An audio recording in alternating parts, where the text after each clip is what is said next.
Hello, gentle listeners. Welcome back to YUH with Lisa, Phil. Unfortunately, Aaron will not be joining us this week.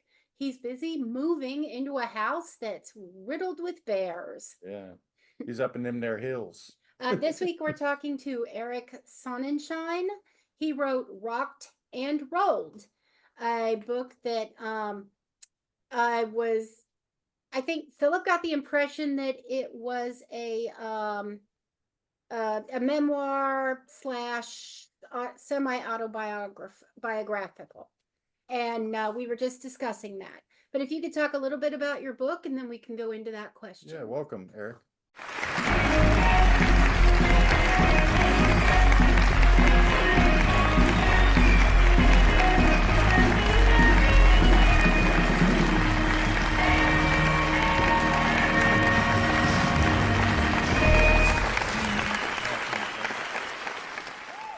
Welcome. Hi, Lisa and Phil. I'm so happy to be here.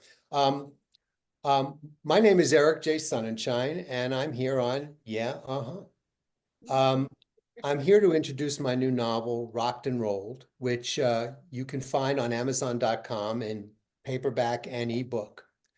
Rocked and Rolled is a comic historical novel that's set in the 1970s, early 80s, new wave, New York, downtown rock scene. This book brings us back to a cityscape, a way of life, and to neighborhoods that no longer exist. We follow the stratagems, the pratfalls, the disappointments, and the triumphs of a young man who's desperately seeking success in the highly competitive music industry. As Trevor Lips runs headlong into his dream, he meets a wide array of interesting and outrageous characters who, like himself, are inventing and reinventing themselves. In this book, which is my 10th published book, I explore the theme of the creative impulse. Why do we have to make music in the first place? And in a larger sense, why are we creative? And now please, Phil and Lisa. Oh, I think we're creative because our souls are driven to creativity. Okay. I did find I loved the kind of, I guess, almost in a sense, I'm going to say a word that some of our younger people might have to look up. Schleprocky. He just seems to hit, like, every time he takes a step forward and 2 steps back. Yeah, there is a lot of futility. It's Yeah. Sisyphean. I mean, he is. I mean, he's like a young musical, post-Vietnam Sisyphus. But at the same time, he's also trying to be a little bit Horatio Alger. He is also trying to follow the formula of the uniquely American formula of the guy who, like Ben Franklin, leaves home, goes out there and pursues his career, follows his destiny. So you do have that, but maybe it's a little bit of a critique of that, of the American dream. I mean, and of course, people nowadays we're looking at political, how many times have we seen this theme in our political, in our presidential elections going back to maybe a quarter of a century? Oh, America's years are best years are behind us. Oh, is the American dream alive? Well, let's preserve the American dream. And I think to some extent, Trevor Lips, my protagonist, is kind of trying his best to preserve that. I mean, he wants to believe in it. And I know one of my readers who liked the book said that there's a lot of hope in this book. And I think that that's what they're probably relating to, you know. He wants it, he doesn't want to be fatalistic. He doesn't want to be pessimistic. He wants to believe. Yeah. But but as you just pointed out, Lisa, every step along the way, he's given a lot of reasons not to believe, you know. Right. Well, like one person's dream is another person's nightmare too. That's that part of it. It's like, And a lot of times they're rolled up together, you know. yeah, I don't know about you guys, but I sometimes look back at times in my life and I go, ah, sweet, no bitter, you know, sweet, no, you know, I just like, I cringe and I think, you know, nothing, that's why I've always wondered why people have this, I've written about nostalgia, you know, these like, oh, the good old days. But to me, you know, whenever anybody's looking with any kind of, you know, accurate memory at the quote unquote good old days, they're always going to find that, boy, there was a lot there. The good is all marbled with a lot of mold, a lot of right, stuff right. that wasn't The so cause good. and effect can be brutal. You know, Oh, like absolutely. yeah, people over here are prospering, but sometimes at the expense of someone who's struggling, you know, and it's just both sides even get worse, you know. But I love this when we were looking at guests to have on. The thing that caught my eye about your book is that obviously I love the whole New York punk rock scene with The idea of that, CBGBs like, and sense of danger.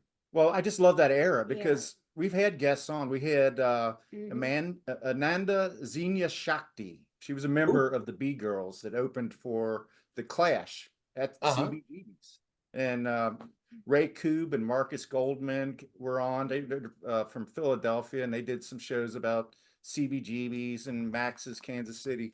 So I just love that whole era. And when you think of the bands that passed through those clubs at the time, um, that's what it really grabbed me. And I was like, I'm really curious about this. I want to dive into it. And to my great pleasant surprise, you know, it really did reconstruct this whole period of New York at that Yeah. time, it seemed.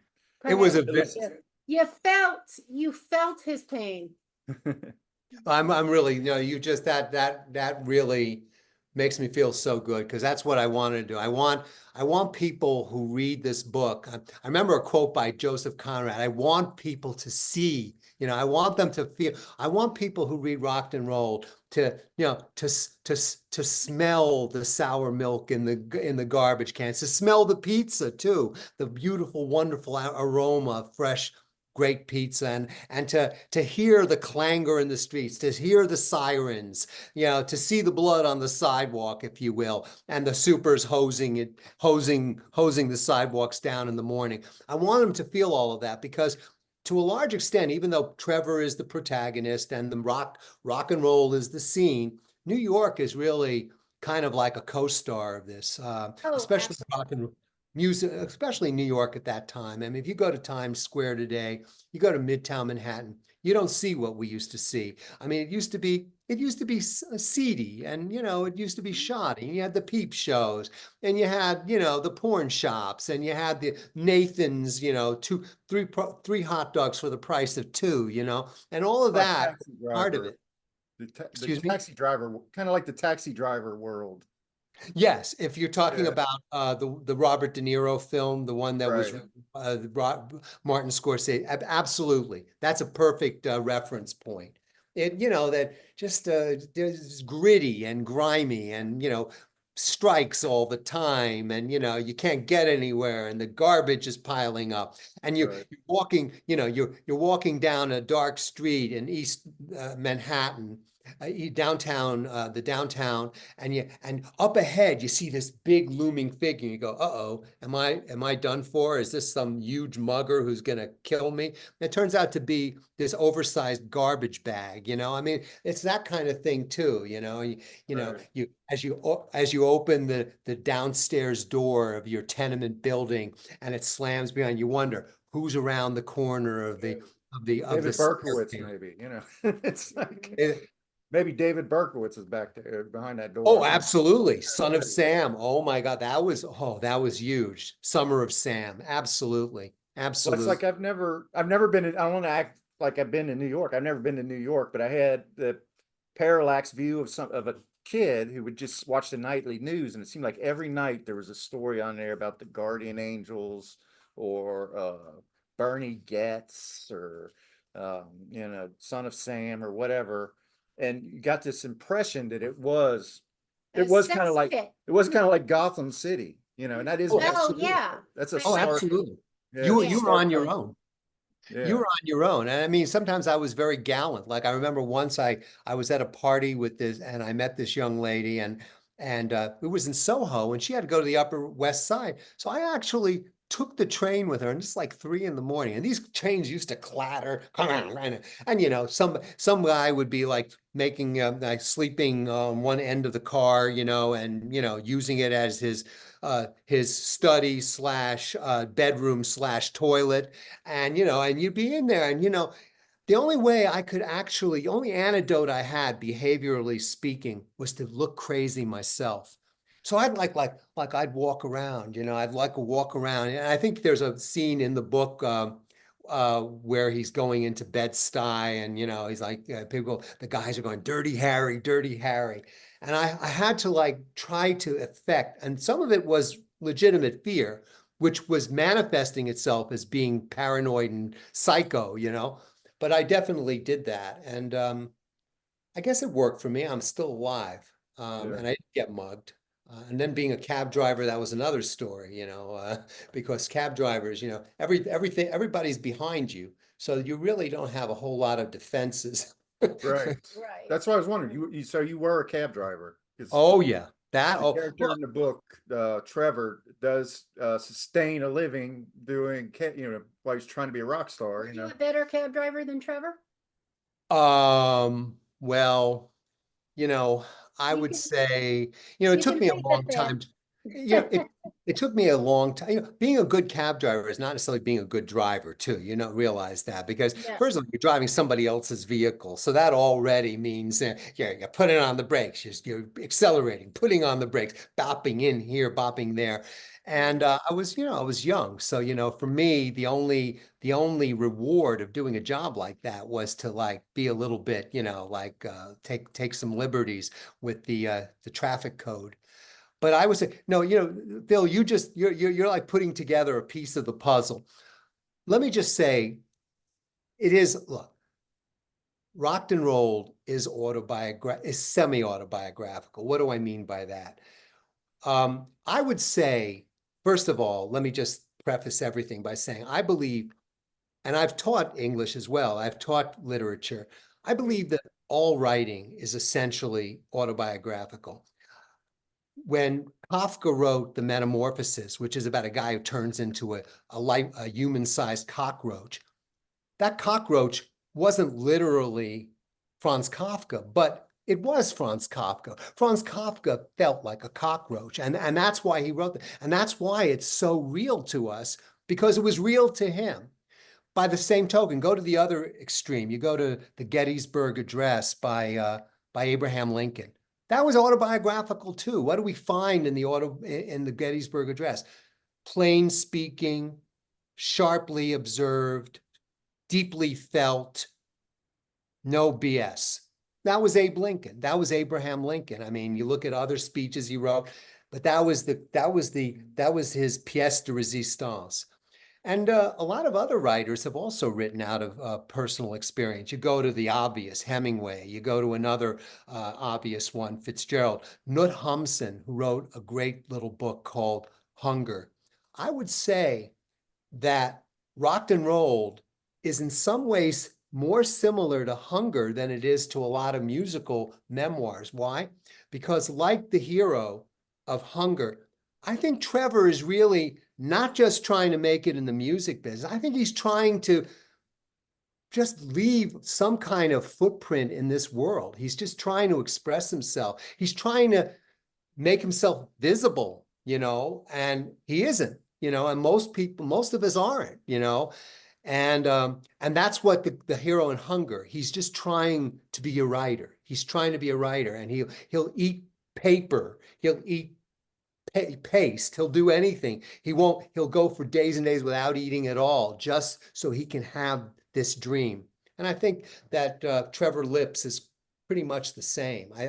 Music happens to be his, the siren song that leads him along. But I do feel like his goal is really a universal goal. We just want to express ourselves. We want to be loved. We want to be appreciated. Right. And I do feel that with literature, if it doesn't have a sense of the person, as you say, semi-autobiographical, it's probably not getting published. I would say, because it rings false. no, And if you're it right. rings false. Yeah. Gustave Flaubert wrote that scandalous Madame Bovary in the middle of the 19th century, and people would ask him, because it was about this woman, this housewife who does scandalous things in this little town, and he asked, did you know somebody like this woman that you wrote about? And he said, he took offense. He said, Madame Bovary, c'est moi. I am Madame Bovary, Even if it's something where you would think, oh, this person has been observed. The writer is not the same gender as their subject. They're not. They don't do the same things. They don't have the same habits. It's still, to write something, it has to, if it's going to be true, like you just said, if it's going to be true and authentic, it has to come out of the writer. What did they say about the Mona Lisa? That it's a self-portrait of Da Vinci? Yes. Yeah. Absolutely. That's like that there it is graphically for you, but Yeah. whether No, that's that's true. absolutely true. Yeah. That's absolutely true. What I It's like, an exchange. It's always a dialogue.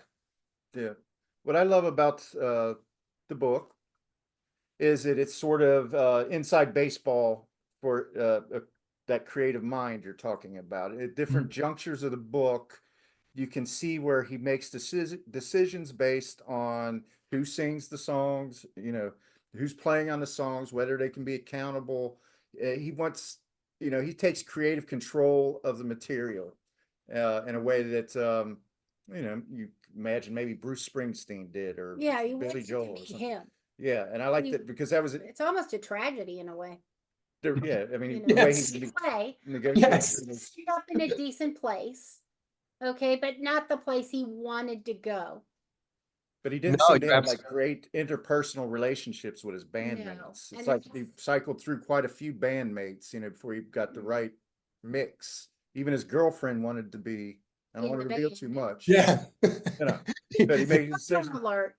decision about his girlfriend. I'm sure it was difficult for him, but he was committed to this idea of what he Yeah. wanted his arts to be. So Yeah. I like that. That's what I really liked about it. Mhm. Thank you. I wanted, in a way, there was another aspect to this. When I used to love, I've always loved the book Moby Dick, and not because I thought it was it's a yarn, but I always loved about it that you could also learn a lot about whaling. You could also learn a lot about whales by reading this book.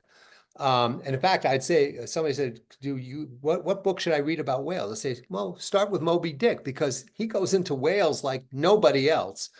And I did want Rocked and Roll to be a little bit like a guidebook, like a reference book about how to get a band together. How do you do this? How do you invent yourself as a rock and roller? Do you, what do you do? Well, you copyright your materials. And how do you do that? Trevor does it his own way. And then how do you get the band together? And oh, well, what if you don't have lifelong friends like the Beatles, or the Who, or you didn't, or the Beach Boys? I mean, God, those guys had they got a royal flush. I mean, they were singing together as living down the street, being cousins and The Bee brothers. Gees. Excuse me. Bee Gees. Oh, the Lisa Bee likes- Gees. Oh my God. I guess they were they actually probably made the biggest stars of all in that category. Well, I Um, think the oldest BG was like 13, and they were singing in their bedroom, and their mom had a friend over, and the friend heard them singing and thought the radio was on and asked them to turn it up. wow. Yeah. So that led to them getting a contract. Well, obviously Trevor, he finds himself, it's almost like Yeah. in some ways, if you look at, the guy who's in a midlife crisis, who drops it like Gauguin, who drops his banking career and then goes off to the Marquesas Islands and paints.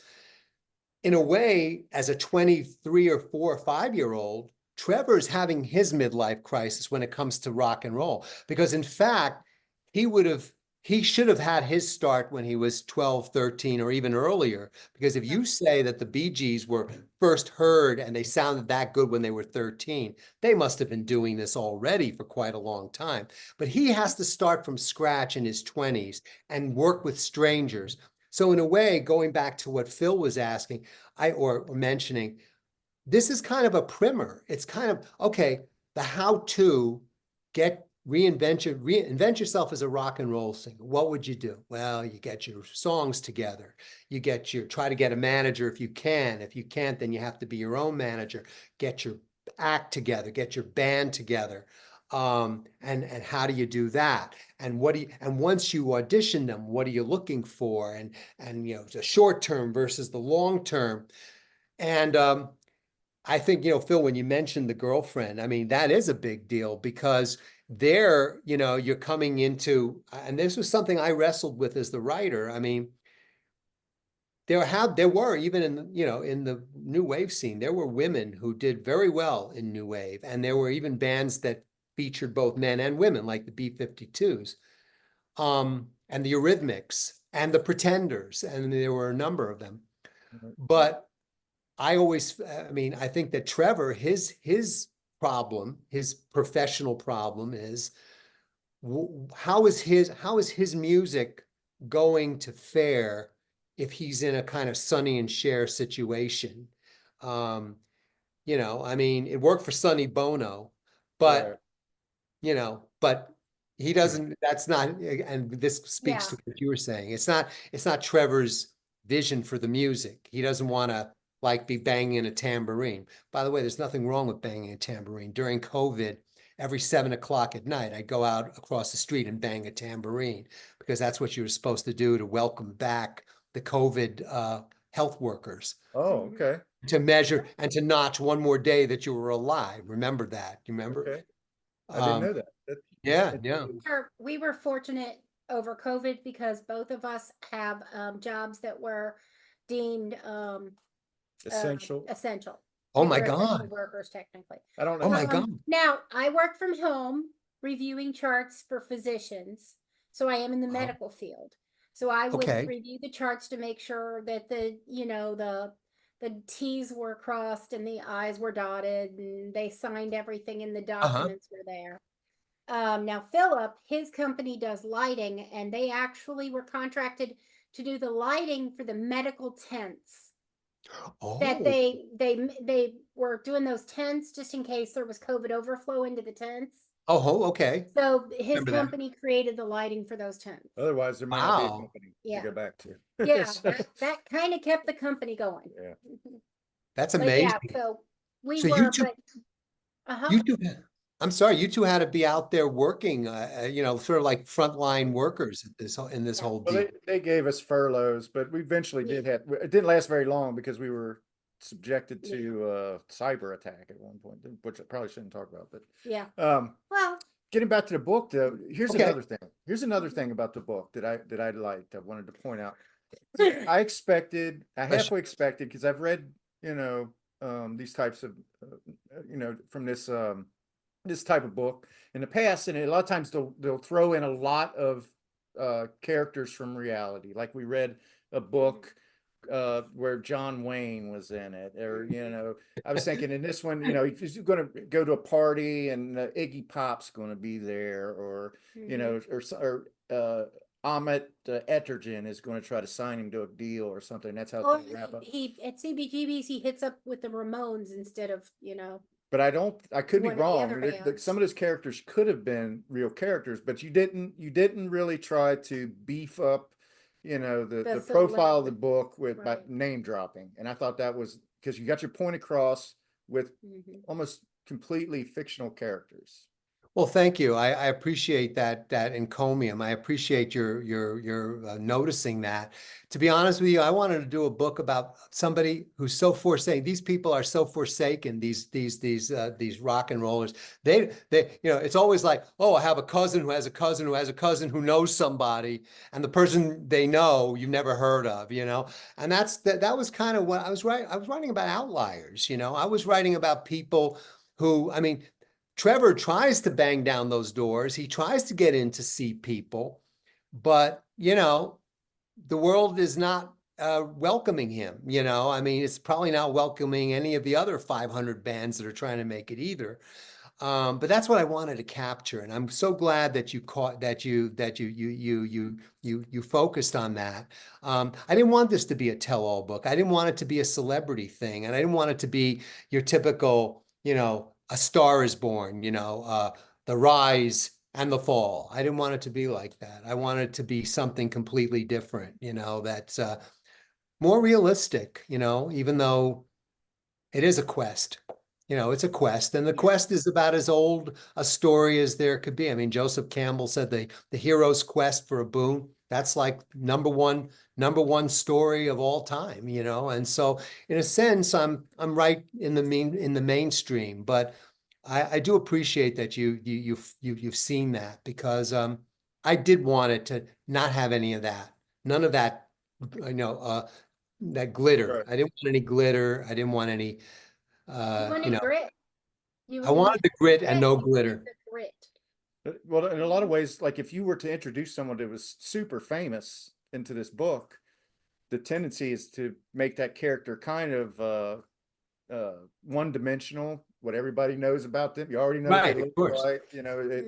It I think is a writing technique, unless you're doing biography or nonfiction Right. nonfiction. It's I don't know what I'm trying to say. I don't say it's noble, but I think it's in the best tradition of writing to make your character completely, creatively Make original. it the character as opposed to Yeah, Okay. this a book was about character.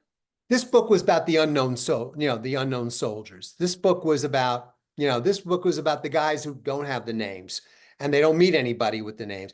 And the only time when actually the names of characters, I believe, comes out is in that late after hours club, where that wild guy is, shouting at Trevor, Mick Jagger, because and Trevor doesn't understand why he's doing it. He thinks maybe it's because he thinks that the guy thinks he's like him, or he's picked up some of his mannerisms, but that's He's all. tall and skinny. Yeah, maybe, because in fact, these people, so many of them are coked up or, crazy. I mean, it's 4 a.m. and these people are dancing like banshees, are, whirling dervishes. So, who knows how they stay hopped up like that. And so who knows why they perceive what they perceive. But getting back to what you're saying, I just really I wanted it to be entertaining, yes. And I did want it to be fiction. I didn't want to drop names or get into any libel suits. But I also wanted just to tell the truth, to the extent that anybody has any lock on the truth. I mean, it is very subjective when you come down to it. So that begs the question now: how much musical, does this kind of mirror a period of your life? I guess Well, I'm glad that you're mentioning that, because it really does. And if you'll indulge me, I'll even play a song if you want. That would be great. Absolutely. I know other guests I know on your shows because I've listened to a few of them, and in fact, I was I was really looking forward to meeting you guys because I do think that you love music and you like to talk about your guests and you like to get into this stuff. And here let me just show you what if I had like the best hour of Eric J. Sonnenschein with AKA Eric J. Yeah. This is the CD. And that was once me, so Mhm. the You're hair young, yeah. situation is a lot different, Yeah.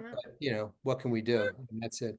And here, I have like, I was actually preparing this. I said, how can you do a show about music and not play any music, Mhm. but this is the song that I'm going to go with. And if you want an encore, we can go for an encore. But this is the one that, people, I always think that people always kind of liked. So here we go.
Shake me down in style, then you realize you've been had. Getting over, honey, ain't it a thrill? Getting over, darling, when it's only a hug. Getting over, darling, love is a swindle when you hustle someone who's got nothing but love.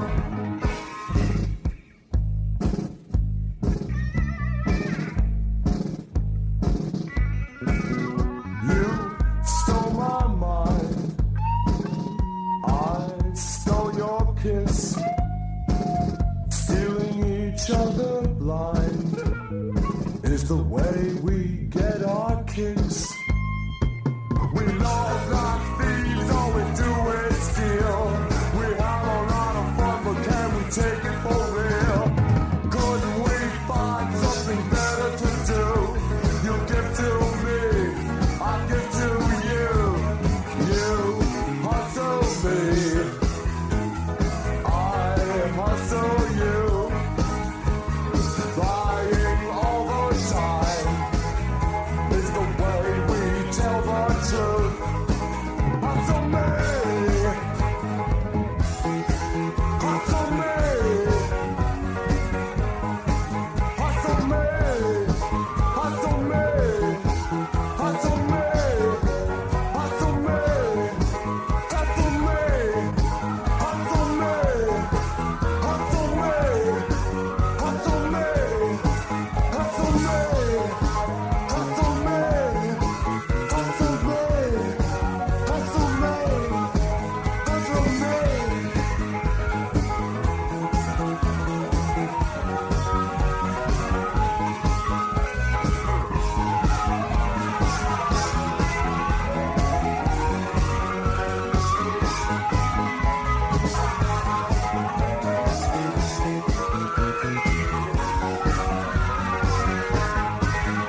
I did want to say the Amazon review, Yes. that was me.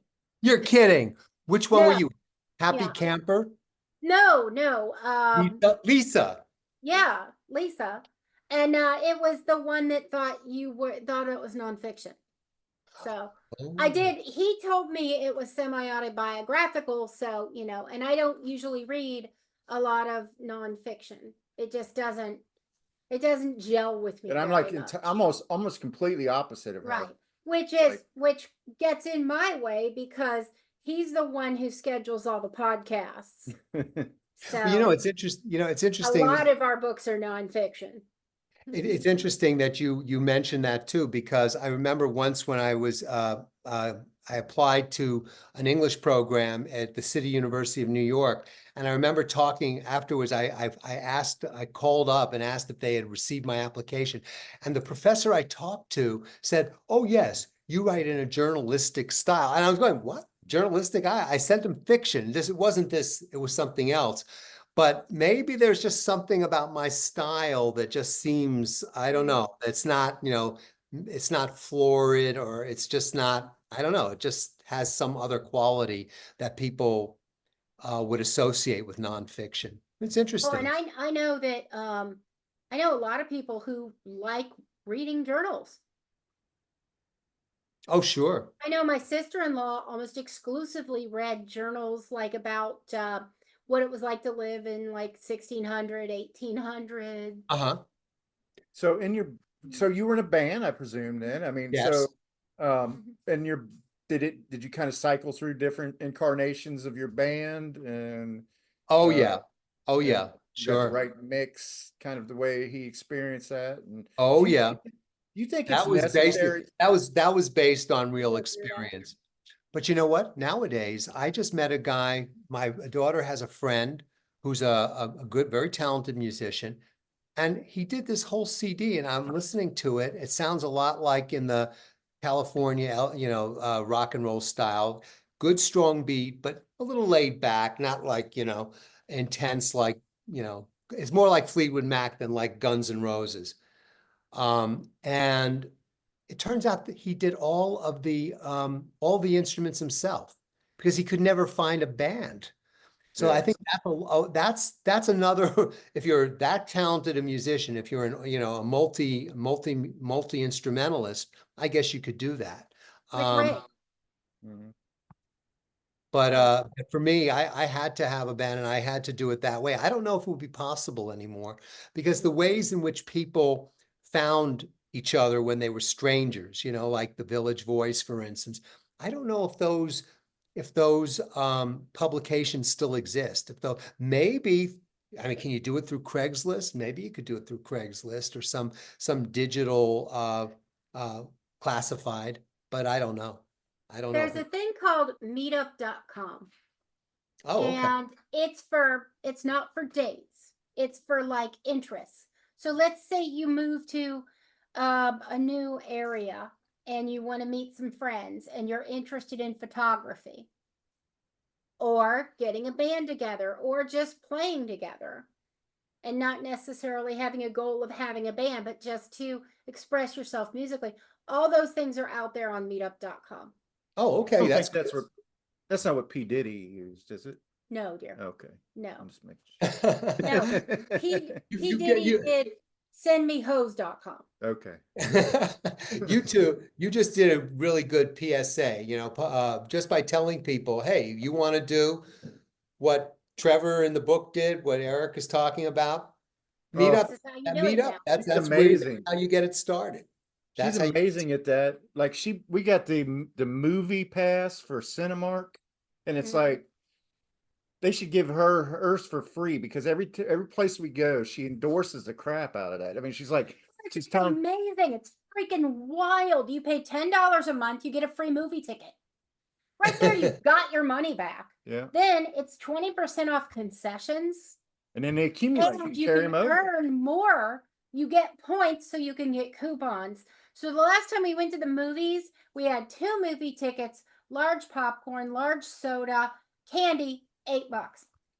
That's not Movie bad. Pass. Not Go at to all. It's amazing. cinemark.com. Cinemark.com. It's like, why does anyone not have it, and B, how are they still in business? Because I mean, Smart.com. oh, and also you get, if you buy tickets, you get the reduced price.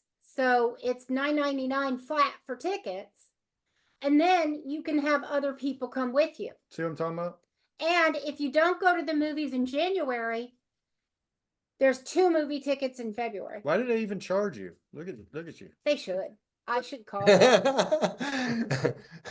because I didn't call them. Yeah. I haven't called them. I just tell everyone else, everywhere. But do you think it's necessary to have a that type of bond for a band to exist? I mean, or to really thrive for I mean, what can you just be business people? 4 business people get together, they play their instruments and they're done. I mean, They're music is not so like buddies. They're not.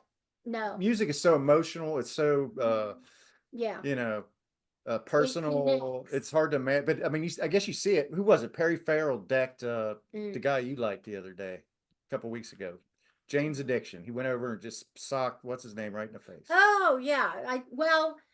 In high school, I dated a guy that kind of looked like him, the drummer, Dave Dave Navarro. Yeah. You know, I think that you're asking a really good question. I mean, there are bands that, like we've mentioned, the Beach Boys and the Bee Gees and the Beatles, who really, you know, connected at a very early age, and they played and played and played and really got to know each other. But there are also guys like Steely Dan, you know, who would cycle through musicians all over, you know, all the time, go through studio musicians. You know, even the Beach Boys, Brian Wilson at one point didn't feel like he could get the kind of sound he wanted from just his group. And he used a group, I think, of studio musicians called the Wrecking Crew, if I'm not mistaken. And they're actually in the movie Love and Mercy about his psychotic break and everything. And they took him aside and said, you know, you're doing some really great stuff. In other words, it was possible for them as musicians, even though they didn't know him and they play his stuff today and Sonny and Cher tomorrow, they were still musicians, and therefore they loved music and they were able to identify something in the music that they could relate to. And I do think that musicians can relate to each other and what they're doing on that level. And I know I personally couldn't have gotten anybody to collaborate with me if they didn't like the songs. And people would say to me afterwards, "Oh, did you write the song? Oh, I really like the song." And if they didn't like it, first of all, they wouldn't want to play it on an aesthetic level, but they also wouldn't have thought there was any commercial reason for them to do it. I mean, they had to feel like, well, this is something that may down the line make some money. And now, so it's good for me to be involved in it. So in answer to Phil's question, I think, yeah, you're right. I mean, it is obviously better for people to, whether you're playing sports or playing music or working on anything, it's good for there to be that simpatico, that rapport. But people can live without it, you know. I mean, the Oakland Athletics of the 70s hated each other's guts, and they won 3 championships in a row. You had I'm sure all the Vienna Philharmonic and the New York Philharmonic players, they don't necessarily all like each other, but man, they can play the hell out of Beethoven's Ninth. I mean, it doesn't make any difference, you know. Plenty of examples, I guess. Yeah, I mean, you think about it. You mentioned the Philharmonic specifically. Philip had he was on a baseball team. No, it's my. It's his fantasy league team. Nobody cares His about fantasy league name. team. It's Phil's Harmonic Orchestra. Yeah. I just thought that. So the players, it's like a pinstripe, but there's pinstripe this way, and you got a musical note. So Well, that's cool. Yeah. So, little piece of trivia there, but yeah. What's the old adage? Nobody cares about your fantasy team. So no, but now that's something I wouldn't know the first thing about, how to get together a fantasy team. I wouldn't. Are you a baseball fan or? Well, I do watch these things, you know, peripherally. I wouldn't say I care about them enough to be considered a fan. When you consider that some people like will go out in the freezing cold at a football game and not be wearing any clothes, you know, for Right. their team. I'm Yeah, not, that's not happening. I've never been like that, but I admire athletes who are good at what they do and who are Mets or dedicated. Yankees? Oh, the Yankees. I don't know what they're doing today, but you know, I haven't been following them for a long time. There was a point at which, even though I was a New Yorker and I lived in New York, there was a point at which I stopped being interested in New York Yankees. And I think part of it was the Steinbrenners. You know, Yeah, the owner, Steinbrenner, because I just thought he was a bully, and yeah. I didn't like he was like, you know what it was? He was like the prototype, the progenitor of Donald Trump for me. Although he had That's a probably good more point. Yeah. substance, but he Yeah. but he was the same kind of guy. It's like, you know, get low, you're hired, you're fired, you're hired, you're fired. I mean, it was Well, what he nuts. did to Dave Winfield was almost criminal. He like Oh yeah. hired private investigators to watch. I mean, it was like, what are you? What, this is supposed to be the best player on your team, and you're destroying him. Yeah, well, you know, he tried to ridicule him. He called him Mr. May because he wasn't hitting enough in October for his, you know, he just didn't have any, you know what it was? He didn't have any respect for what these people did. You know, he just, if you Yeah. win, I like you. And the minute you stop winning, I don't like you anymore, you know? Look, Billy Martin won several championships for him and still fired him 5 times. He was just that kind of person, you know, abusive. I just basically don't like abusive people. I'm with No. you on that one. There's in the book you mentioned one thing that stuck out because we're Cincinnatians, and Mhm. and we used to have this thing called the Cincinnati Summer Rock Festival. Oh And yeah. you mentioned the kind of iconic photo of Iggy Pop crowd surfing, Crowd surfing, yeah, and was yeah. he kind of the originator of that? Yes. I think Iggy Pop was probably the first punk rocker. I mean, I think Iggy Pop was, and unfortunately for him, he was ahead of his time. I mean, as a kid, I saw Iggy Pop on TV doing that. And even for me, he was like so out there, you know. I mean, peanut butter, you know, surfing, you know, jumping into the crowd and letting the crowd, you know, sort of carry you on the wave, you know. Right. He was the first. The And pet symbol. yeah, I would definitely say so. And to this day, I'd be hard pressed to find anybody who even knows what he sang, you know. A little bit like, you know, Frank Zappa. You know, Frank Zappa did a lot of albums and a lot of stuff, and he was very influential. People in the business knew he was talented, but he just didn't I guess he just didn't have enough of a commercial sense. He wasn't interested in But he having loved the music, Yeah, he was a he loved the it's not music. like he's going to die in obscurity. We know his name, well. If even if we don't. Aaron, that's Aaron's spiritual father, Yeah, Frank Zappa. If he were yeah. here, this would Mhm. start a conversation that would go on Right, for a while. right, He right. loves Frank, you know. But you're right, he's a taskmaster. You know, he was Mhm. sort of a disciplined musician, very serious musician. Yeah. I'm kind of surprised he didn't do at least one album where he did everything. But He was he did.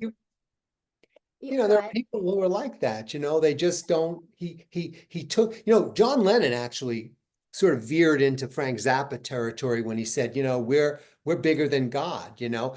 Frank Right. Zappa, he at some point he loved the music, but he didn't respect pop music. He didn't respect the industry. He didn't respect the manufacture. He Right. didn't the culture, culture.com. He wasn't into that. Right.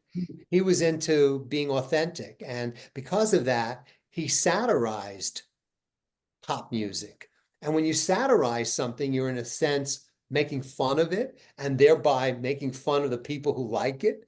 So, you know, you're basically, if what you want to do is have gold or platinum albums, you're sinking your own ship because you're basically saying, I don't respect the radio stations. I don't respect the record companies, and I don't respect the people out there in music land who are supporting all of this. So Now, that's my play take on my it. music and shut up.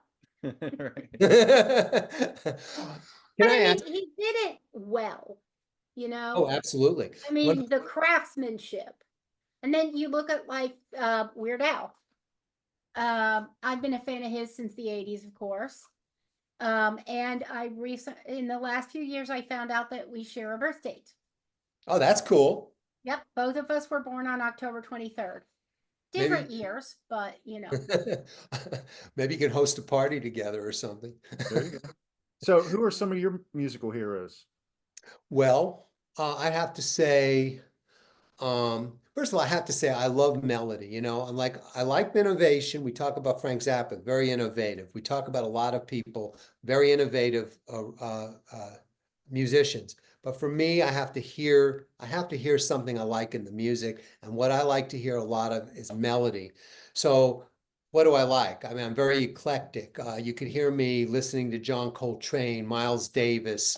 Because I love their sense of melody as well as their sense of, you know, improvisation and time and all the rest of it. I love um, um, Bill Evans, the pianist. Okay, that's on the jazz side, and there's so many others. I love classical music. I listen to Ravel. I'm hooked on Ravel, Dvorak, Beethoven, Bach, Mozart. I love all of that, and I listen to a lot of it because when you're writing, that kind of music sort of envelops you. It sort of it sort of forms a cocoon around you. It doesn't disrupt what you're thinking or doing. It sort of just gives you that uh, the aura that you Almost need. background, but inspiring. Yes, exactly. When I'm rock and roll, man, I just, you know, I loved Jim Morrison was a big influence on me, the Doors. I just loved what I loved about it actually was that it was rock and roll, but it had the jazz in it. It also had a little bit of that Kurt Weill, you know, like show me the way to the next whiskey Yeah. bar. Oh, Riders on the Storm, that piano is very jazzy. yeah, tinkly, and you know, it's sort of like he was willing, they were willing the Doors to play with different genres and put them all together. And in that time, people were into novelty. They were into, hey, give us more, show us this, show us that. We want to hear all of it. We love it all. And I love the Doors. I like Pink Floyd Oh a yeah. lot. You know, the who's next? I mean, Oh yeah. hits keep coming. And so, you know, if you listen to those lyrics and they are just so sharp, you know, they're political without being partisan. They're political, they're wise, they're not really cynical, but they are very, very sharply observed, I would say. We won't be fooled again, you know. I love that. You know, Fleetwood Mac has a song, You Can Go Your Own Way. I love that song. I think it's driving, it's an anthem. But one thing I will say is I wish the lyrics could have been better. And what I mean by that is I don't even think if you listen to the lyrics and from a rhythmic standpoint, that they match the beats. At some points, you know, he has to stretch some of the words because he Yeah, couldn't. that bugs me. But see, so that's what I'm interested. I like to hear the lyrics. I like David Bowie because of his eclecticism, his versatility. I love that, and his theatricality. I think that a lot of punk rock and new wave owed a lot to him because he was willing to be theatrical. Um, I think Crosby, Stills, Nash and Young. Oh man, I Oh just yeah. love Oh Neil yeah. Well, if you Young. love melody, yeah, then I everybody. love Neil Young. I love Crosby, Stills, Nash and Young. I love their harmonies, their musicianship, the fact they were in the middle of you know, acid rock, heavy rock, and yet they could go on stage at Woodstock and be playing acoustic. And it was just perfect, you know. And Neil Young, I just think he's so good. I think he's good in every aspect. I mean, I love his political standpoint, the fact he has the bravery to have a political stand, but also his personal stuff. Down by the River, um, And there are a lot of others I love of him. I like, of course, Southern Man. I know a lot. I know Cinnamon Girl. I love that song, Cinnamon Girl. Was it oh, in your Cinnamon Girl, love it, Yeah. beautiful. Oh yeah. The Duke. Was it in your book where you talked where they talked about how Jim, or was it something else? I know I saw something recently where one of my favorite um David Bowie songs was actually an Iggy Pop song originally. Oh, I don't know that. Now Yeah. Do you that's a remember deep that? cut for me. I You don't remember know. that? That's a deep cut for me. We'll do an insert. Are you sure it wasn't Ian No, it was Hunter, Iggy Pop. all the young dudes? No, like it was like China Girl or Let's Dance, or maybe it was even Starman. I don't know, I but mean, it was originally an Iggy Pop song, okay. and David Bowie recorded it. I'm not saying in a bad way. Okay. Yeah, and I mean, I don't think it was like this big news story, and Iggy Pop was like, "Hey, you stole my music." no, there's No, Iggy I'm Pop sure it and was, Bowie yeah. were tight. I think Yeah, they yeah. were roommates for a while. But you know, Iggy Pop did it. It was Iggy Pop. But when David Bowie did it, it went whoom. Yeah. You know. Well, that's another So story. No, you're absolutely right. Look, Bob Dylan. Bob Dylan, he was made in his, the first, if you listen to the first Bob Dylan's greatest hits, which I listened to when I was in high school, almost all of those hits were Peter, Paul, and Mary hit. Peter, Paul, and Mary, or oh, I don't know, so many other people. The Byrds, Roger McGuinn, loved Roger McGuinn, loved the Byrds. They were really important to me. yeah, me, Jim Croce. I like Jim Croce. I just I've Got a Name. I love that that's in my song. heart. You know. I've got a name. I love the stories behind it. We went to see a tour called Croce Does Croce, where his son does his Oh, music. AJ Oh, Croce. really? Yeah, AJ. Uh-huh. If it comes near you, go. Yeah, that was good. Oh my God, it was so good. So freaking good. You mentioned Bob forward. Dylan. We And saw they're playing like theater level, like a little bit closer, where it's more, where you really can get into the stories about it. Uh-huh. we just saw Bob Dylan. In fact, you just mentioned him. We saw him about 2 weeks ago. Yeah. Unbelievable. Unbelievable. When you were mentioning autobiography and the role of autobiography in the creative process, I was thinking about, since we were talking about music as well, I was thinking about this little snippet I heard of Bob Dylan on a radio program in New York circa 1965, 66. And some female listener called in and asked him, "Look, can you tell me how do you write your songs? I mean, how do you come up with these songs?" And he said to her, in a wry way, he said, you don't have to worry. You don't have to be concerned with how I come up with my songs. In other words, she's like, "Do you really know a guy named Mr. Tambourine Man? Or who was Mr. Tambourine Man? I mean, can you tell us a little more about this?" And I mean, in a way, I understand that. I know that today it doesn't hold water because we live in a very tell-all, a very Fishbowl. Yeah. nonfiction time. People want to know, they want to know the goods. It's a reality TV era. They want to know who Mr. Tambourine Man was and who Don't Think Twice, It's All Right was addressed to. By And the way, if he doesn't tell you, then you're going to make up a story about it. Oh yeah, and yeah, and put it on a fake magazine website. Instagram. Right. He's actually talking about Satan here, Oh. whatever. But okay, so we should mention the name of the book every once in a while. That's like a technique that like a host would do. Rock and roll. Rock and Rolled, a book by Eric Sonnenschein. Sonnenschein, like sunshine. Sunshine came softly through the window one day. Very advantageous name. Good. Very good. Got you. I saw what you did there. But I didn't. It's not. I didn't create it, so I can't take any credit for it. It was just given to me. Can I regale us with a passage from your book? I think. Oh, thank you. Oh, I thought you'd never ask. I have to put my glasses.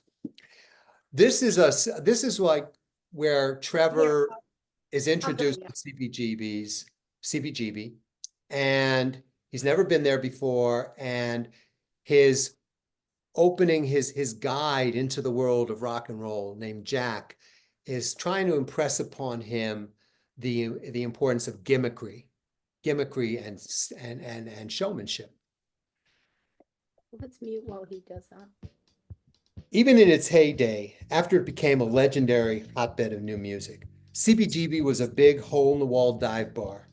While working men's taverns, like the Blarney Stones and Clancy's bars that dotted Manhattan, attempted respectability by looking tidy and clean, CBGB eschewed these amenities. As soon as you entered, your nose was buffeted by a reek of sour beer and stale smoke. The room was a tube that sucked a visitor's attention toward the large, boxy stage in the back. The high admission and overpriced drinks made people hostile, and the violent, discordant music and harsh essence of the place gave license to the crowd's aggression. Yet bands played and people paid because CBGB was where new music was heard on the best sound system in New York. Jack claimed that the Corpse Grinders' friends were a who's who of the local punk rock scene. I met Gnarls Nickerson of the Boob Tubes, Darvin Blaster of the Slabs, and had a brew with Billy Balls, who looked at me with one wide eye and the other closed, and uttered words to live by. I'd rather have a bottle in front of me than a frontal lobotomy. To show he was no hypocrite, Mr. Balls then drained a bottle of Bud in one long swallow. The Corpse Grinders played hard rock with spastic moves and a cool attitude. Killer Croc resembled a corpse, tall, gaunt, and white to his follicles. He lurched in various directions, frequently gnashed his teeth, jabbed the air with his bass, and even bit the neck a few times. Then midway through the set, the band hit their stride and threw raw chicken livers on themselves and the crowd. Raw chicken livers was Jack's idea. As an attention grabber and conversation piece, it worked insofar as the sparse audience noticed or discussed anything. But after the show, Killer Croc remonstrated with Jack about the chicken livers. He said they made a bloody mess and weren't cool enough. He demanded an alternative. Jack listened calmly to Croc's critique, but defended chicken livers. He believed no matter how good you were, you needed a gimmick. And once you had one, you owned it. Why mess with success, Jack asked. If you change your gimmick, people will get confused. They expect chicken livers, so don't disappoint them. Nobody expects chicken livers. Nobody even likes chicken livers, Killer pointed out, unless they're fried at the dojo. I had ordered fried chicken livers with teriyaki sauce and a whole wheat pita at the dojo, and I knew what Croc meant. He also had a point about the Corpse Grinders fans and critics. They might not love the chicken livers as much as Jack thought. But in the end, it was a matter of the band's reputation and legacy. Killer Croc told Jack in no uncertain terms, "Listen, man, when I croak, I don't want my obit to read, bass player who hurled chicken livers dead." Who could blame him? "What do you want? Necks? Gizzards?" Jack retorted. "Matzo balls? Pigs in blankets?" That set off what sounded like an argument over cheap hors d'oeuvres. Killer Croc suggested deviled eggs, stuffed mushrooms, or meatballs. He was even okay with pierogies. But Jack was in no mood to compromise his vision or his taste buds. He resigned as the Corpse Grinders manager and stormed out. It was a Sunday night with a has-been band, but it was my first exposure to the local rock scene, and I didn't care that the club was empty and the music was bad. For the first time, I saw performing on stage as a possibility for myself. At any rate, I knew I could do better than the bands I saw, and I was eager to prove it to Jack. Well said, sir. Thank you for sharing that. Thank you. Yeah. I remember Thank you that for fest. letting me. Mhm. Yeah. You know, what I was thinking about, and maybe you were just trying to be polite, but I remember Ray Koob told us that CBGB's, the bathroom there was incredibly, it was terrible. Disgusting? Like the bathroom just is like over in the corner, I guess, and it's like a blight on the environment, but it's like really disgusting. Mhm. Well, if it just being at CB's itself, the Yeah. stale beer, the stale beer, the smoke, the beer, the fermenting of everything, all the bad things. Well, think of, yeah, the Atmosphere. toilet. There is a moment in I guess in the scene where the band is waiting for their audition night, and there's a plumber who comes in almost before opening time to unstop the toilet. So yeah, it was pretty bad. It was pretty, and there was drug use and all the other stuff too. I mean, a lot of these guys, a lot of these bands were, they were drug addicts, I mean, there's no other way around it. And, people were throwing bottles at them, but they were also throwing bottles at some of their fans, and there was a lot of abuse going back and forth. And maybe to some extent, this was just part of the culture, but it wasn't the part of the culture that I particularly liked. And, I was always more into the music and the art of it, and Like you said, the sound was the thing. and the sound was the thing. Everybody said that. There were other places to play, but they were religious about that at CBGB. And that's how things are sometimes. I remember in the movie around midnight, the manager, the unscrupulous manager played by Martin Scorsese, tells this French guy who's just in love with jazz. He tells him, New York is a tough place, and it's a hard place, and these musicians live horrible lives, but that's why the music is so good, and maybe there is something to that. I don't know. Maybe it's really, going back to the third man. What the Harry Lime tells his friend Holly. The Borgias had poisoning, killing, murder, mayhem for a century, and they created the Renaissance. The Swiss had 500 years of democracy and peace, and they produced the cuckoo clock. And maybe to some extent, this is the way things are. You have to have that irritant to create the pearl. You have to have the loneliness and the bitterness and the hostility and the fear and all the other things to be able to create Joy. something beautiful. Well, Eric, we're nearing the end of our time here, but we do something, and this is totally voluntary. Okay. We do play a little game at the end of our episodes. Okay. Sometimes I'll take it and create a reel out of it or something, or sometimes Okay. I'll let it, if it gets conversational, sometimes we'll just make it a segment of the show. But it's our Elite 8 mini bracket. And the topic is bands that played CBGBs. So if you think of the Final Four, or the NCAA tournament, this would be the Elite 8 weekend. I'm going to give you 8 different bands that I confirmed played CBGBs at some point, and I'm going to pit them against each other. And you're going to tell. I'll do. For instance, the first one would be the Police versus Random. the Police versus the Ramones. I didn't even know the Police played CBGB. I didn't. Yeah, I thought maybe they played Tracks or someplace uptown. I had no idea they played CB. I was surprised to see it actually, but it was in a list. So it's the CBGB versus the Ramones. no, it's The Police. the Police versus the Ramones. Oh! Now I'm making a band out of CBGB. Man, that's really effective. No, that's Okay, I'll say Ramones. Okay, Lise, what do you got?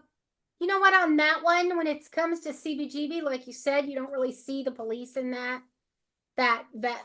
idea, that venue. So I'm gonna go Ramones too. Okay, so that Ramones move on, and I would have gone Ramones as well, so that's a sweep. All right, and our second matchup of round 1 is Blondie versus the Runaways. This one. That's hands down Blondie. I think Blondie is like one of the most underrated, aesthetically speaking, underrated bands of the new wave and of the CBGB scene. Blondie, Debbie Harry, actually was more instrumental in bringing rock music into the mainstream than that scene into the mainstream than anybody else. Heart of Glass, One Way or Another, Call Me, all of those songs, which kind of Oh yeah. Rapture. they all brought it to the mainstream. Sunday Girl. Mm, Is it Sunday Girl? Yeah. I think so. Dreaming's a Yeah. great song. Yep. Okay, Lise. Blondie. Okay, that's another I sweet. can't disagree. Although I gotta say, I love the Runaways. I love, Mhm. that's where Joan Jett came from and Oh, Rita yeah. Ford No, and, you're right. but, Yeah. you That's know, that's But I would Blondie versus the Runaways. The Runaways were more F the system, whereas Blondie was just about the music for me. yeah. absolutely. And when you talk about Joan Jett certainly deserves Oh yeah. a If it place in was the Blondie pantheon. versus Joan Jett, I'd have a harder time. Yeah. Yeah. No, absolutely. Right. All right, our third Okay. matchup of the first round is Beastie Boys versus Talking Heads. I didn't know Beastie Boys were a punk band. I thought they were I They rap. were Idea. they were a punk band before they were rappers. Oh my God. You know what? Yeah. That's one. Can I pass on that one? Because I'm not my daughter kept on harping on, like because Talking Heads is given quite a lot of prestige within the Yeah. new wave, in retrospect. And for me, I see them as very, again, innovative. Sometimes I like to say innovative, sometimes innovative because it's good innovative, and then there's innovative because you don't want to bother to be good. So, hey, let's just be innovative. If you're innovative, like, Yeah. I have friends who handed me an electric guitar. He couldn't play. He told me, I said, I can't play. He says, that's okay. Let's just play. And to me, a little bit, that's the way Talking Heads. I never really liked, I was never Sure. fond of music. And I don't want to say any more than that. Well, But I'll the let Beastie you. Boys, I have no clue about them. Yeah. Well, that's that creates an issue because now could have a tie. Well, you go first this time. I'm gonna go. I love the Beastie Boys. I mean, I really love the Beastie Boys, but I'm gonna go with Talking Heads. I really Okay. don't know the Talking Heads, but I'll just bow to your your thing. Talking Heads has the song Psycho Killer, which is kind of like, it's emblematic, I mean, it's unusual. It's a little bit like that old song, "They're coming to take me away." Ha ha ho ho, he Yeah. to the funny farm, that type Right, of thing. right. But I then they think have we the had that song, album as a kid. "You'll wake up one morning and I don't get it, Yeah. but Yeah. No, I you can't don't have to. I can't violate my integrity by voting for one or the other. One because I don't know them at all, and the other one because what I know I can't endorse. All right. Well, I mean, Yeah. okay, so you can probably same with rationalize Beastie that the Beastie Boys never rapped at CBGB's. That was during their punk rock phase. Is or that whatever. available? Because Probably. There's I'm probably kind of something. interested in that. Yeah. Yeah. Beastie Boys are talented though. They Yeah. Yeah. like they were very good musicians. Yeah. They have some instrumentals they do that are just killer. Yeah. But all right, so it's going to be Talking Heads by default, I guess. Okay. All right. And finally, Television versus The Clash. Television was so influential at CBGB's in the scene. People like Tom Verlaine, I think, was from the television. They were kind of like the best band that never made it from there. But I have to say, I do know the Clash. London Calling, right? So I guess I'd have to say the Clash only because I know them. I don't know anything that television did. Right. Okay. I'm I gonna know have I'm revealing my ignorance here, but so be it. Oh yeah. No, but then this isn't really my genre. So we're going to go, So, that's going to be yeah. another sweep. I'm going to go with The Clash. They're one of the Mhm. few, I guess, British bands that actually made it to CBGB's, but there's probably quite a few more. I don't know. But that is a seminal album, that London Calling. Mhm. So that takes us, it's kind of an arbitrary thing, but let's go ahead and, it's just for fun. But Ramones versus Blondie. Lise, Blondie. Blondie. I've never actually heard an entire Ramones song. I think, So my God, Oh no, I have Rock and Roll High School. yeah. Yeah. I would say always Blondie, even though I know the Ramones were probably the most authentic band that came out of there. I would say Blondie. I mean, I have two Blondie T-shirts, but I think I would go with the Ramones in this instance. But it's tough, yeah. Yeah. But anyway, But Blondie Blondie moves won. on to the finals. Mhm. So I think I already know how Eric is going to vote in the finals. Yeah. Talking Heads versus the Clash is Oh, the Clash. I'll say the Clash. okay. Yeah. So our finals, this is the NCAA finals. Blondie versus the Clash. Blondie. I think Blondie has to win. So Yeah. it would be the beautiful blonde Deborah Harry. I know a girl from a lonely street, cold as ice cream, but still as sweet. Dry your eyes, Sunday girl. Yeah, it took me like a couple of months to find the t-shirt where you can see her nipples. Oh yeah, I yeah, mean, I got I you. looked everywhere for that and I finally found it. When talk about, I mean, both the Ramones and Blondie are There's no reason you won't wear it in public. straight New York, born, bred, representing, You But know, thank you for indulging our stupid little game here. talking about when we were in London, my wife we promised our daughter we'd take for high school graduation, we'd take her to Europe. We were in London eating curry. That's only really good food that we could have. We had in London. And there were these two British guys at the next table, and we struck up a conversation. And he said, "Oh, they love Blondie. Oh, Blondie, I love Blondie. Oh, Debbie Harry, my heart." Yeah, right. They were, Yeah. adolescent boys just went for, Debbie Harry and the leather and the garters and the whole deal, What was Yeah. well, the Rapture video? I mean, that song, however you feel about that song, some people think it's kind of campy or something, but she's so out there in that video. I mean, Yeah. she looks so good in that video. I'm gonna have to check that out. Yeah. No, I just want to say, there's one thing, I love this interview. I thought we had a lot of fun. You really relaxed and I felt really good.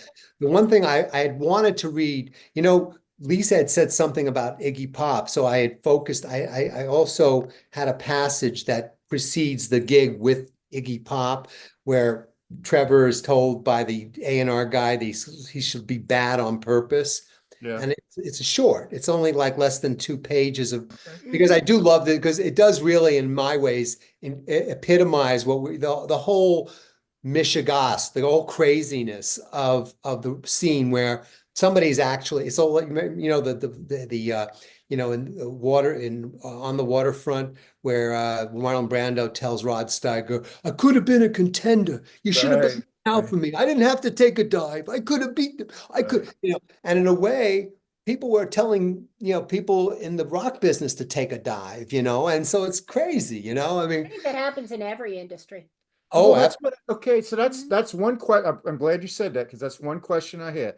Did rock bands sometimes phone it in, put on a bad gig in order to beef up their, eventually, Their street cred maybe, so or to try to foment this idea that they've evolved, and at some point they've evolved, and that finally they're nailing it now, and rock critics are buying into it.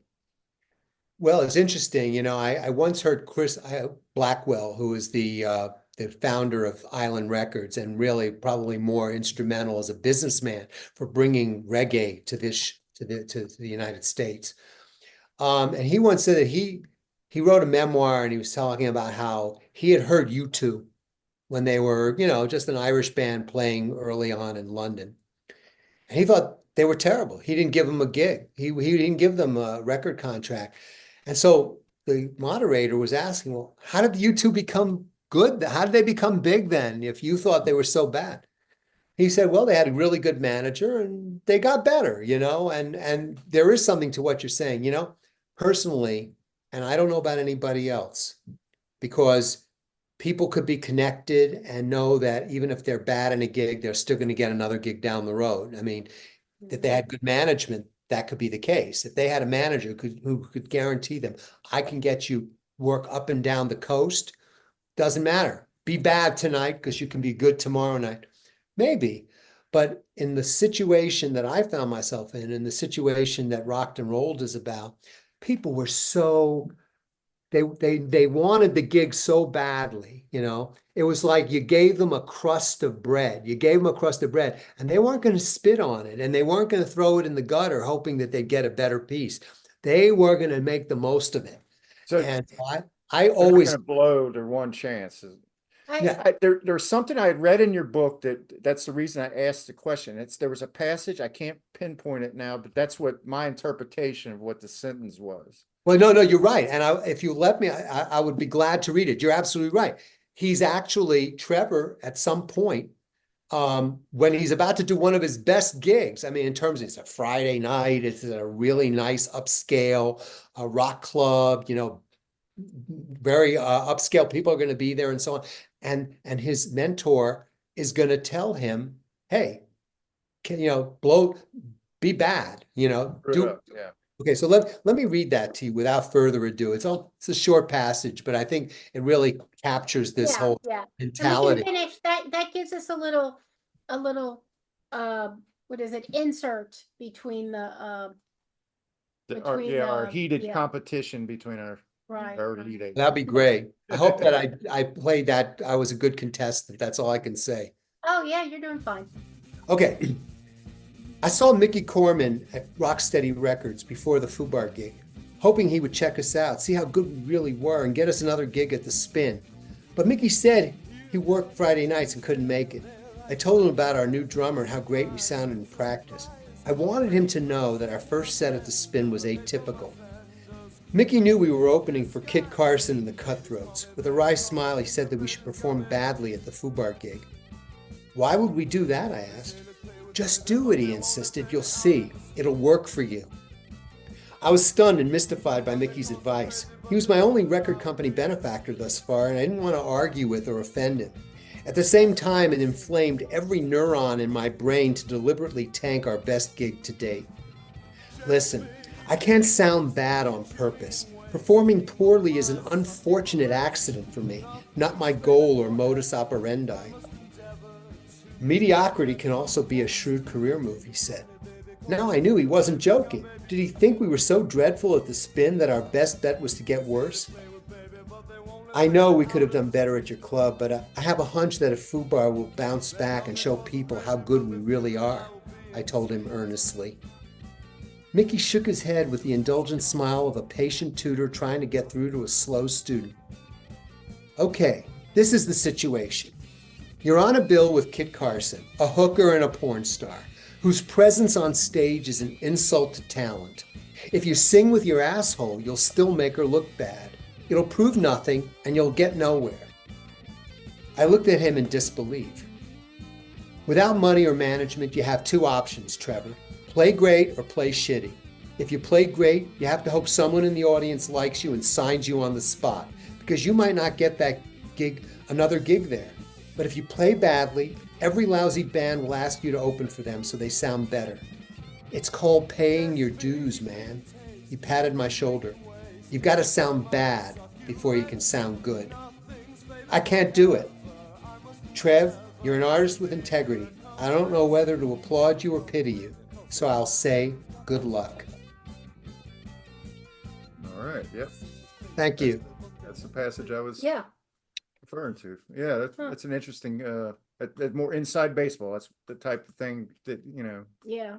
was good, that I Yeah, really enjoyed about that. don't make the star look bad. Yeah. Right, right, exactly. Don't outshine the star. So this has been, I feel like we could go on for a while. Really enjoying the conversation, but all good things must come to an end. Oh, Really appreciate your coming on and enjoyed your book, Eric. The name of the book again is Rocked and Rolled, and I think you're going to go ahead and read one more passage from it as we Okay. go out. I'd love to. I want to say before I do that, Phil and Lisa, Herman? Phil and Lisa, I'm sorry. I'm like Okay. blown away. Phil and You're Lisa, out too. Yeah. I've really, The I've goal really of our enjoyed that. podcast is a conversation in our living room. So Phil, you're I've come enjoyed over, you're a guest, we've served you a nice beverage. Let our guests say nice things about us. I've really enjoyed talking to you. You two are really very engaging, and you know a lot of things, and you know how to communicate them in a very in a very engaging way. Okay, this in this scene, okay, Trevor and his band are going to play their best gig so far. It's a Friday night. It's in a swank new club, high class clientele. He's been told to bag it, but they're not going to do that. So here we are. Fubar had a slick, classy decor, except for the artistic photographs of jock straps on the walls. Dewey Chervil wanted a rock cabaret, but he knew more about the great American songbook than rock and roll, so a grand piano was up against the stage, inhibiting movement and standing in rich, polished magnificence between the band and the crowd. We started on time for a change, in an early 9:30 p.m. slot. The room was packed with attractive people, an older, better dressed and more sophisticated audience for the most part than the average rock crowd. Many seemed to have dropped in because they lived in the neighborhood and wanted to experience the club. I brought my keyboard along in order to play a few chords with the band during the instrumental breaks. I thought it would give me more to do on stage, but Glenn unplugged the tinny organ before we went on because we had never practiced with it, so I used the Caravan as a prop, pounding the keys for show.